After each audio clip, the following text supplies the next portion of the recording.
تونسية لكرة القدم.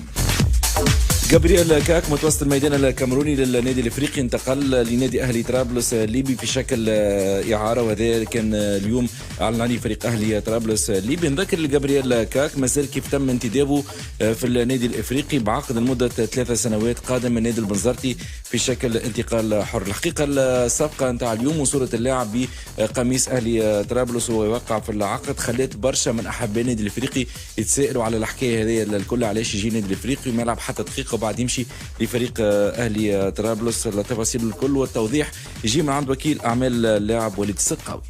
اللاعب هذا فك عقده بالطرفين من النادي الرياضي بنزرت، معناها اللاعب هذا بالنسبه للوقت اللي هو كان في بنزرت خالي من كل ارتباط بريزيلياسيون. اللاعب من بعد جات الاتصالات مع اهلي طرابلس من الاول بالكل، ومن بعد كي دخل النادي على الافريقي على الخط بما اني من محبين النادي الافريقي وقالوا متشبثين بخدماته، هزيناه للنادي الافريقي وصارت البوليميك هذيك مع رئيس النادي الرياضي البنزرتي. وبالنسبه لجابرييل كاك وقع عقد مبدئي مع النادي الافريقي 3 سنوات، بما ان النادي الافريقي تو ما تنجمش توقع له عقد خاطر ممنوعه من الانتدابات وقاعدين هما ساعين باش يرفعوا منع الانتداب هذا. صارت اتصال من نادي اهلي طرابلس، كلموني انا قلت لهم راهو اللاعب هذا على ذمه النادي الافريقي، نجموا تتصلوا برئيس النادي ولا بالهيئه المديره نتاع النادي الافريقي وتطلبوا منهم الطلب بالاعاره. وذاك اللي يحصل صار الاتفاق بين رئيس النادي اهلي طرابلس سيد سيسي عون وسي عبد السلام اليونسي، فما كونفونسيون صارت اللي اللاعب يمشي فتره كاس افريقيا المشاركه في كاس افريقيا مع اهلي طرابلس ويرجع للنادي الافريقي، معناها موسم من الاعاره هو بسنه، دوب ما يوفى فتره الاعاره يرجع للنادي الافريقي. هذه الحاجه اللي نحب ناكدها الجمهور النادي الافريقي راهو الملاعبي على ذمه النادي الافريقي، هما راهو باش يسلفوه، ما نجمش ندخل هذه في لي ديتاي نتاع الجمعيه، هما راهو متصالح باش يمشي يكون كومبيتيتيف، وانا كي لوجت البروجي سبورتيف نقل ملاعبي يمشي يعمل كومبيتيسيون افريكان يدخل في افريقيا بما انه عمره ما شارك في كاس